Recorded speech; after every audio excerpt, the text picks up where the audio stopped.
Já estamos de volta agora para falar sobre parto, né? Esse assunto que, por mais que seja tão recorrente, ainda gera tantas dúvidas nas mulheres. Eu estou recebendo hoje a doutora Karina Cavalcante, ginecologista e obstetra. Bom dia, doutora Karina. Bom dia, é um prazer. O parto, né? Teoricamente é inevitável, a mulher engravida, tantas crianças, tantas mil crianças nascem por dia, mas por que esse tema ainda gera tanta dúvida nas mulheres, tanto medo? O nascimento ele é algo mitológico, né? Se você for ler a Bíblia, lá tem uma passagem que diz, parirás com dor. Então isso já vem de uma questão muito mais social e histórica, que envolve a própria permanência da humanidade onde ela está. Então isso, claro que vai gerar muitos mitos em torno do tema, né? E, claro, a sociedade, o passar de mãe para filha, né? A sua experiência também é uma coisa que integra muito tudo que a gente ouve falar sobre parto. Hoje, quando a gente fala em parto, né, tem aquela...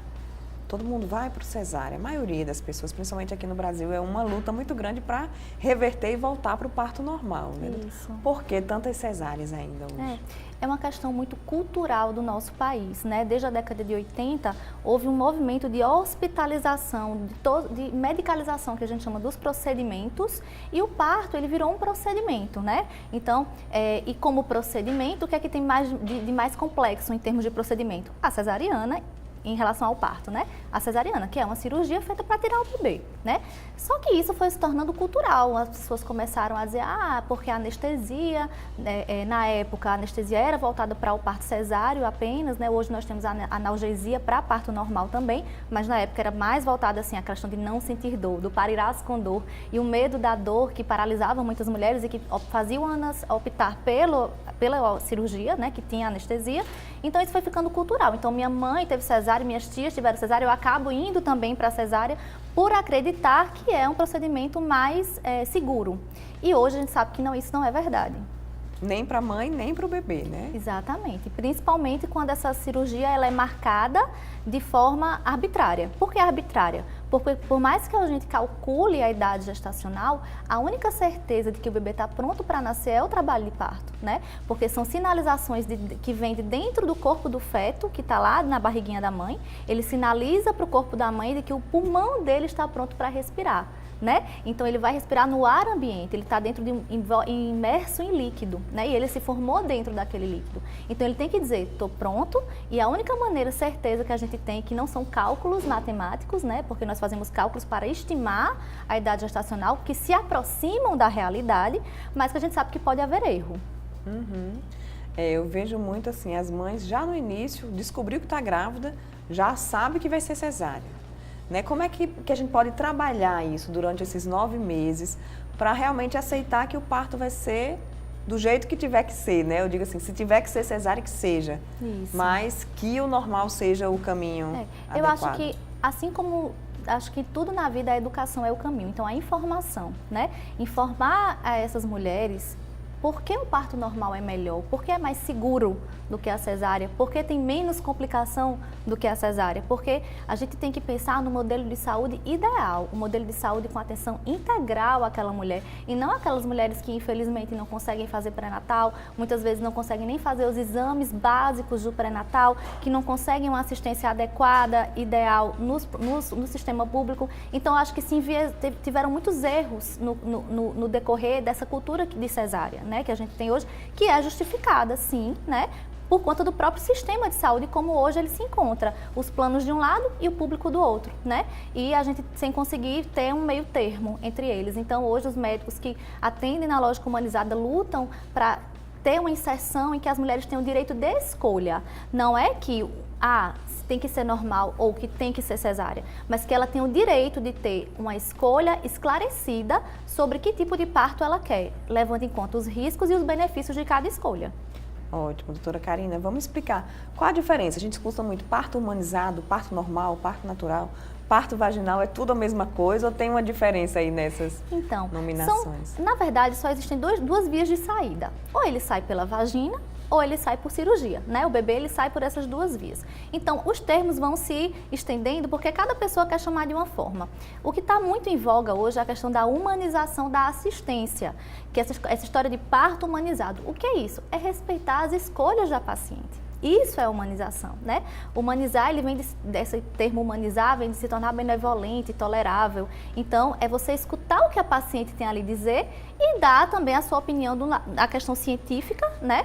O que é que tem, o que é que a ciência diz, pegando séries de 100 mil mulheres que foi melhor tal tipo de parto. Então, olha, isso aqui é melhor por isso, por isso, por isso. O que é que você acha? Não, doutor, eu acho que para mim isso é bom, ou para mim isso não funciona. Então é isso, humanizar isso. E por isso que se criam esses termos que vão se espalhando. Porque cada mulher vai ter uma escolha.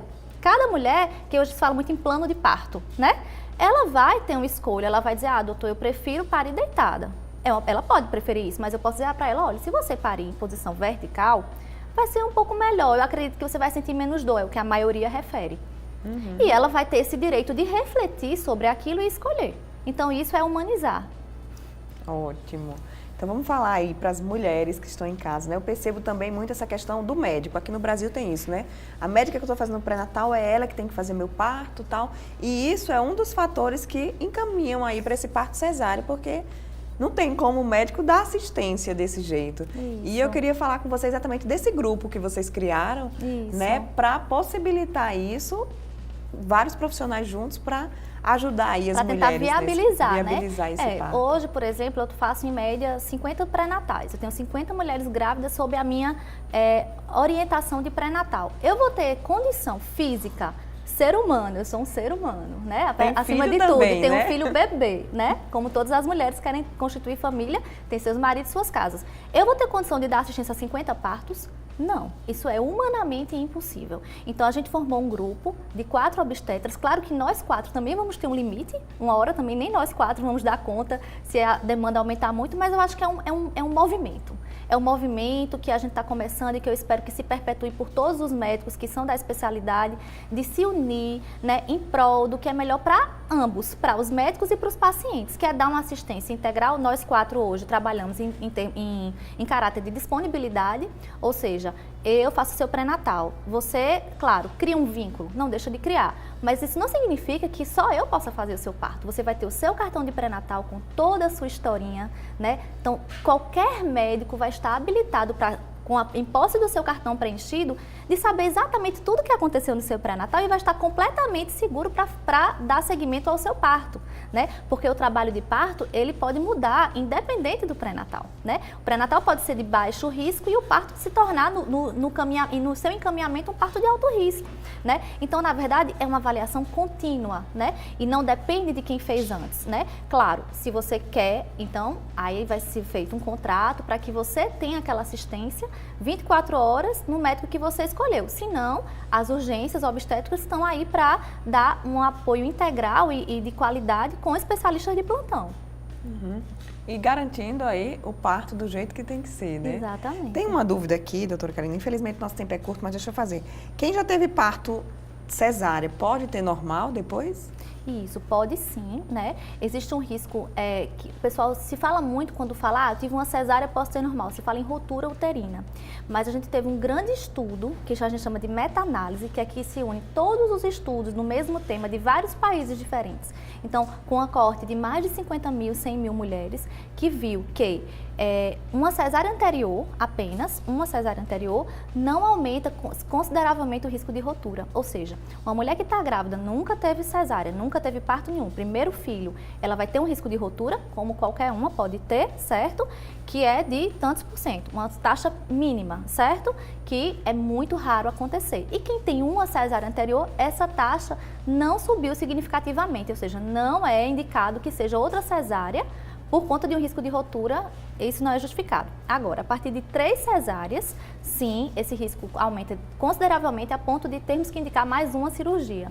Né? Mas isso é aquela história, é um acompanhamento contínuo. Cada médico vai ter as suas condutas baseadas naquilo que ele acredita que seja cientificamente comprovado para ele e assim, a paciente também tem que buscar se informar, né? E chegar também com uma conclusão que ela mesma tire e que ela mesma se sinta segura para acontecer. Você estava falando que a mulher precisa permitir. para que o parto Isso. normal aconteça. Ela tem que permitir, né? Eu estava falando da questão muscular, né?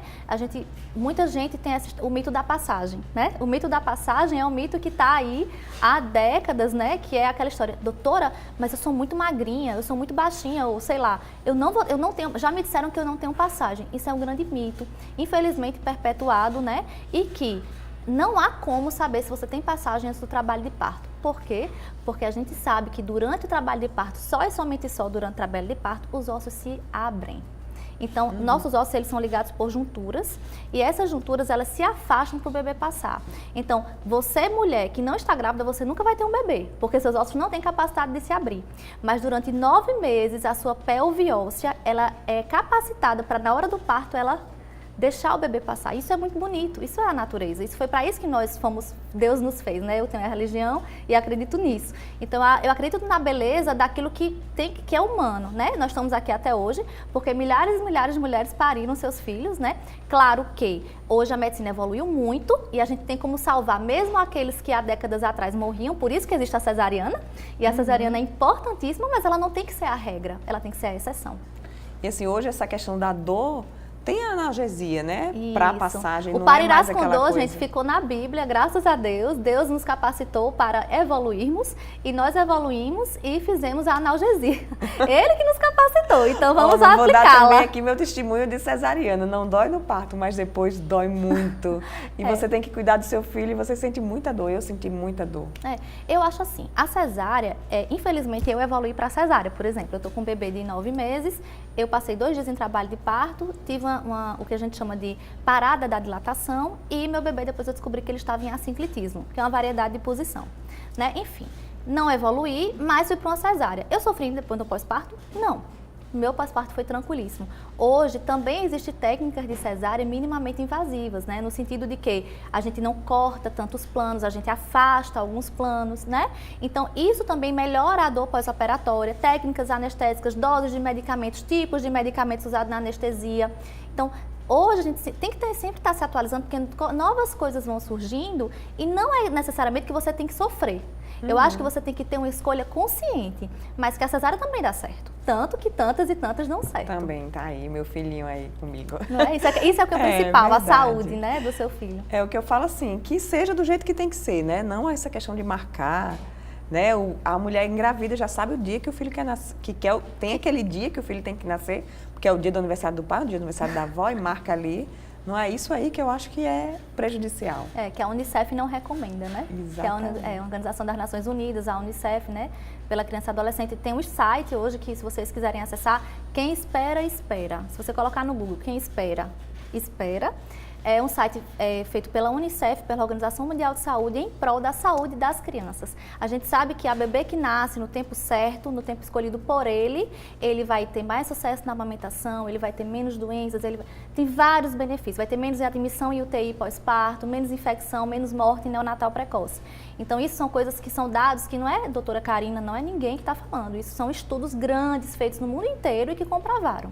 Ótimo, então tá aí. Passaríamos assim a manhã inteira falando aqui, né? Mas com certeza. São só 30 minutinhos de programa. Muito obrigada, doutora Karina. Volte sempre aqui ao Viver Obrigada, Bem. um prazer. E a gente vai para mais um intervalo. Não sai daí, 2 minutinhos a gente está de volta.